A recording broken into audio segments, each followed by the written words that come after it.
Welcome to the post-game Coach's Corner and post-game report here. I'm Coach Dick Cox, joined by Coach Barry Tony.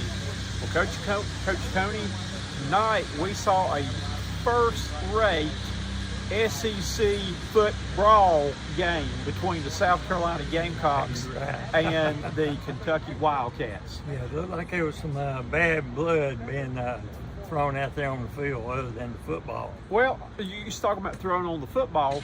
The first series of the game that I thought it was really classless, that Kentucky scored, and the Kentucky running back that scored threw the ball as hard as he could into the stands and hit Lenoris Sellers' grandfather, who was sitting on the front row down in the end zone down there, though.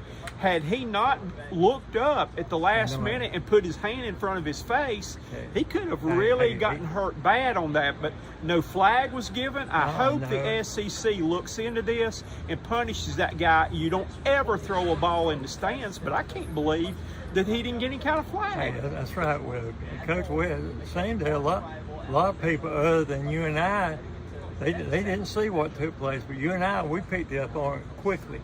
And Lenoris did point out after the game, when interviewed by the SEC Network, that was his granddad that got hit by that ball. Yeah. So he said he watched the whole thing on the Jumbotron and said, "That's my grandfather." Mm-hmm. So that just started the shenanigans right there. But Kentucky won the toss and elected to receive the football with a freshman quarterback playing his first game. I question that. But he immediately took Kentucky down the field, and they scored on their first possession of the game. They went, what, about 60-something yards, wasn't it? It was about 65 yards, because the Gamecocks, who have been hampered by penalties here recently, kicked the opening kickoff out of bounds. And that's about like the Cardinals' sin of don't get beat deep in the secondary. As a kicker, do not kick the ball out of bounds, because you're giving the other team good field position at the 35-yard line. You're right. So Coach Beamer talked about that after the game. We'll get to that later, but he thought that his special teams really had a lot of flaws tonight and weren't very special post-game there, though. But I asked Lenoris Sellers, when you saw Kentucky take the opening kickoff, go down and score, did that make you anxious to get the ball and want to drive back and even things up? And he said it sure did. And that's exactly what he did. He came out tonight, took the Gamecocks back down the field, and very quickly tied the score up at 7-7. Coach, that first quarter, flew by, because, Kentucky had that one possession, and, Carolina, when they scored there, they only had that one possession. But Kentucky did get the ball back again the next time, and South Carolina did not slow them down and drove down and got a field goal out of it. That's right. It was close for just a little bit, and then Gamecocks took over. So your first quarter score was Kentucky 10, South Carolina 7. In the first quarter alone, Kentucky's offense tallied 146 yards of total offense. By the end of the game, they finished the game with the next three quarters with a total of 232 yards, which means they only got 76 yards the whole rest of the game. Pretty much shut them down the rest of the game. And the big key on that was the Gamecocks picked up the pressure and made some adjustments in the running game defense, and they got to the freshman quarterback. That they started coming with heat, and Dylan Stewart came in and got a strip fumble on the quarterback, and when the offensive lineman for Kentucky went and pounced on the ball, he missed. Yeah, he sure did. And it was scooped up by Gear, the defensive end for the Gamecocks, and he took it to the house for a big touchdown that gained the Gamecocks a 13-10 lead. On the very next possession that they had the football, then the freshman quarterback, and what was his name? Cutler. His name was Cutter Bowley. And he throws a interception to Gerald, I can't think of Gerald's Kennard, not Kennard, but Gerald, one who has a brother on the team too. He throws it to the South Carolina defensive back, who picked it off, and he took it. Kilgore. Gerald Kilgore, thank you. intercepted the ball. He was a former high school quarterback, and he showed the moves there as he took it to the house. And just like that, in 2 possessions, the South Carolina defense had scored 14 points and had the Gamecocks rolling. And Gerald also mentioned how neat it was that his brother also starts in the secondary, that the first person to meet him in the end zone with his brother. And there's not too many times in college football that you score, that you and your brother are both on the field at the same time scoring a touchdown. But that really gave the Gamecocks momentum, and I think it really shook the freshman quarterback, because it seemed like the rest of the half, every time he went back to pass, something bad happened. He didn't have any time at all there, Coach, and he ended up a lot of times on his back, because they were flat putting one on him, and they were saying, "Welcome to the SEC." So the Gamecocks running game was a tad bit better tonight. That they, I think, had 48 carries for 178 yards. But you got to consider that 80 of those yards was Linares Sellers being Linares Sellers. You take away 2 sacks that Linares had to take, and he would have had over 100 yards rushing tonight, though. But you saw the Linares Sellers that you saw in the Clemson game last year. When he was asked about that question there, he said, "I'm just playing football." He said, "I didn't look at it as trying to be in the game like Clemson." He said, "I just go out there and try to make the plays." And he said, "I'm just playing football." And I tell you what, Coach, he knows how to make those plays. But it's hard to hem that man up. Even though you contain him, he can still zigzag and still pick up valuable yardage. So the Gamecocks, again, defensively, for 3 quarters after that first quarter, limited to their opponent to only 76 total yards of offense, while pretty much taking care of business. It was nothing fancy in the second half. It was very vanilla. The Gamecocks really didn't do it, but they did get a couple of drives in the second half. But the thing that Shane Beamer was most pleased with, I think, was South Carolina got the ball back with 9 minutes to go in the football game, and they were able to run 9 of the 9.5 minutes off the clock before they finally. And Coach, that's one thing you and we talk about all the time. You need to have a good running game, because that's almost as good as a good defense and keeping the other team off the field.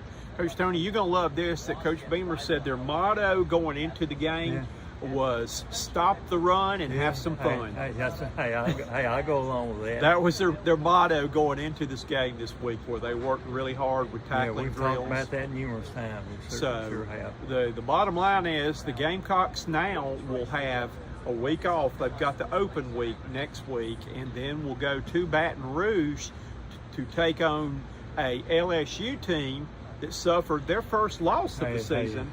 But they also have an off week, so we'll see what team makes the most adjustments and corrects the most mistakes 2 weeks from tonight in Baton Rouge. That's right, October 11th.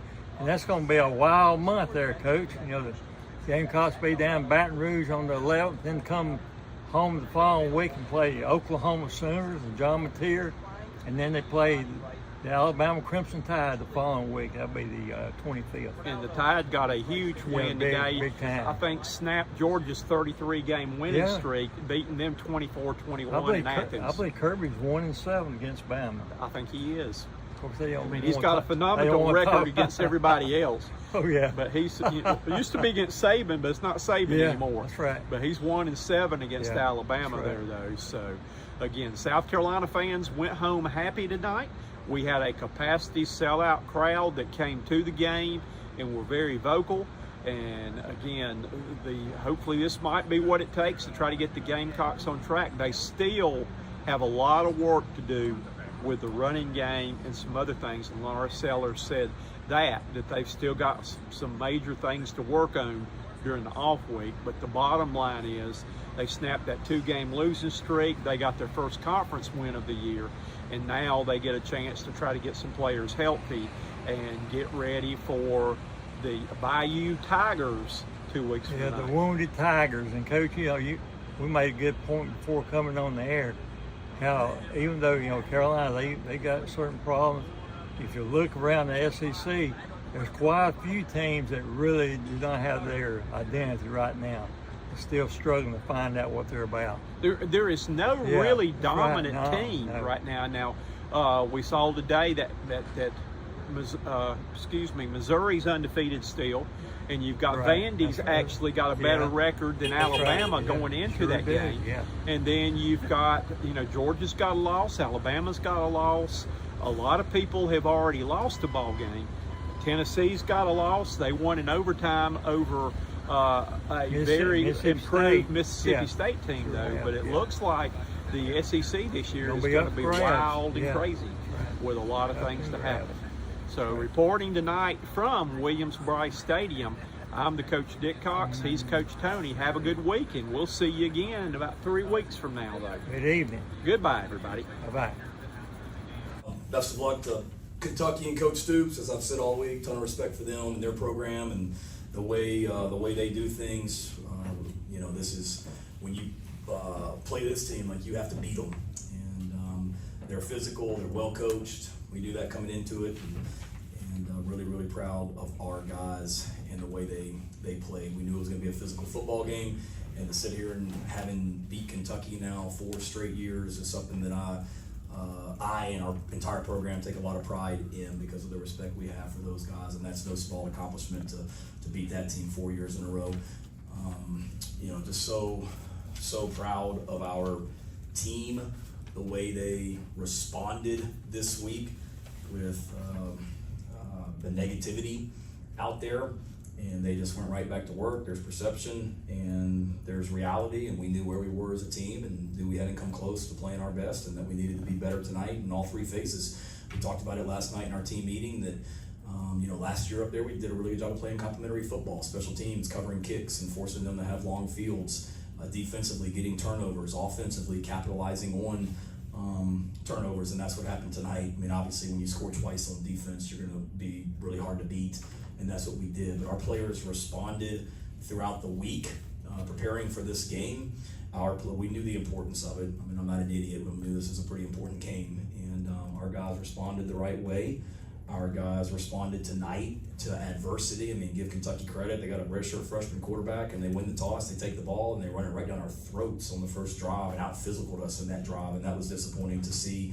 But then every time adversity happened tonight, we responded, and that's a testament to the culture in our program. They had the opening drive. I think we went right back down the field and scored right after that. We didn't get the fake punt, and then the defense went out there and held on to 3, and then they cut it to a 2-score game, and then we went right back down the field and responded. And then the last drive, I mean, you want to talk about finishing, holy smokes. We didn't finish last week in Missouri, but I'm not sure what time. The players told me we got the ball back with 9 minutes on the clock and just pounded the ball down the field. I don't know if that's right or not, but that's what they told me, that it was a 9-minute drive. But whatever it was really freaking good to not have to give the ball back to them anymore after that. Certainly tonight was a great, 2 things. The last 3 years that we've beaten, or 4 years now that we've beaten them in a row, every game there's been impactful special teams or defensive plays, and tonight was no different with the scores on defense. You guys that have covered us remember we went up there in 2022 and we caused a fumble on the first play of the game with David Spalding and Tonka, and then King Ford blocks a punt that night. 2023 we won here. I can't remember. I know we had a blitz pickup that we picked up to win, to score. 2024 last year up in Lexington, we had the pick 6 by Nick E, and then tonight 2 scores on defense. So against a really good defense like Kentucky, you got to be able to make plays like that, and we did. I want to thank our fans. Tonight was just a great statement about our program, in my opinion, and how we responded. Tonight was a great statement about. After they took the opening kickoff down and scored, did that make you really anxious to get the ball to try to come back and answer their touchdown? Yeah, definitely. I mean, anytime a team comes to our stadium, try to score that first drive, it's like, all right, we got to go and answer. That's not just this game, though. That's pretty much any game we play. North, it just looked like tonight you were just more confident. Like some of those sacks you were getting out of and running upfield, like there were images of the Clemson game a little bit from last year. Did you feel that at all, or is that us blowing it out a little too much? I think it was just like me playing football. Like, I mean, it just happens. pass pro break down sometimes, they'll blitz sometimes, you gotta get up and make a play, so. Lenore's going off of that. After a difficult couple of weeks for the team, what does a win like this do for you guys, morale-wise, confidence-wise, going into the bye week? Yeah, it obviously builds it. Then going to a bye week is good, going in with a win. We got 2 weeks to recover, get a lot of guys healthy, but we going in a good spirit, so. Lenore's the most yards gained for the team in a game this season, most rushing yards for the team and for you. Just with that kind of performance, the best of the year so far for the offense, do you feel like you guys have sort of turned the corner a bit in the last few weeks, or? Yeah and no. Obviously, we continue to get better. Some stuff we missed, a lot of stuff we missed still, but I mean, it's a good start. Lenore's here in the middle. Just overall with you and the other running backs, how do you feel like the rushing game looked? Do you feel like it was more balanced tonight offensively, and then Matt Fuller getting a lot of the carries down in the fourth quarter? What did you see out of him? Yeah, it's a lot more balanced, like you said. But Matt is a tough young guy. He's just waiting a shot, really. He got Razul, Oscar, Jawan, all the guys in there. He can break a lot of tackles. He's slippery. He's solid. So he just bounce off those hits, but it's good to get him in there. Gets an SEC defense. Let him get in, take a couple hits, and get some yards. Same thing, pretty much. Communication, execution, spreading the ball around, stuff like that. Just find more ways to get balls to the playmakers. Norris, it seemed like, especially on first and second down, they were playing for the run and they pretty much stuffed it. Yeah. Would you like to see a little more imagination there? Is that something that you'll talk with Coach Shula about over the break? Yeah, it's just, scheme wise, something that we can talk about all the time. Just, we knew this would be soft in coverage, so it's kind of like we can pop around in here, make something happen, but they knew it was coming, so something we can fix and work on. When your defense has, 2 touchdowns, what are you saying to your group to kind of keep that momentum, meet that moment? Obviously, you can't really have a reaction because you're focused on offense on the sideline there. And then, sorry to go back to it, you gave your grandpa the game ball afterwards, Yeah, is that correct? yeah. Okay. But pretty much it's staying warm because we was on the sideline for a long time. So but they going out and make more plays, they scoring points, so it's easy on us. We just got to keep it rolling, keep them on the field as much as we can. When you have that many options on all 3 levels to get the ball to, how much pressure does that take off your shoulders? It takes a lot. Just, the defense can't really key into one person. There's 3 other guys, 4 other guys they got to worry about. Ball, playing physical, playing a close game, driving it, and get the sack, fumble, return for a touchdown, followed up with a tip, pick six. Those are just things that are going to just completely, take you right out of the game plan in a place like this, and put us in some predictable spots that it's not good for us still. But I think that'll give it up. Mark, what's your message to Cutter? Yeah, we're a better football team, and Cutter is a very good quarterback that's going to have a very bright future. That you guys know when you start on the road, for the first time in the SEC, you're going to go through, take some lumps. We have to be good enough around him and as a team to overcome that, and we weren't tonight. And so, he took some lumps, and there's some things to learn from, but he did some good things as well. How do you think your team responded when you're in that 28-10 hole? I thought the guys were fighting, they were trying. We weren't good enough, the bad thing is like certain situations, the execution, whether it be defensively, or offensively, we fell short, when we were trying to make that, come back. We weren't good enough. What would you tell fans who just don't see much reason to be optimistic about the offense right now? Yeah, I think, I understand, the frustration. I really do. I know our team is a good group of guys that work really hard, and we're a better football team. I know it doesn't always show up, and I know that doesn't mean a whole lot. Bottom line is winning, and we're falling short of that, and that's frustrating for all of us. Defensively, you guys got a lot of pressures, but Sellers had an incredible ability to kind of move around in the pocket. How frustrating was that, getting so close, and maybe he breaks out for a game?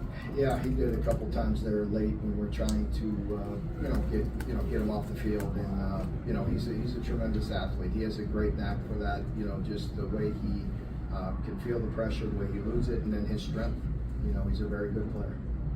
Coach, you talked about not being able to sustain, but can you take any positives from coming out fast? Well, I mean, like I said, it's not just coming out fast. It's just the execution of things. You know, the way we were playing. You know, I thought we did some good things. We did, and you can't do the things that I talked about.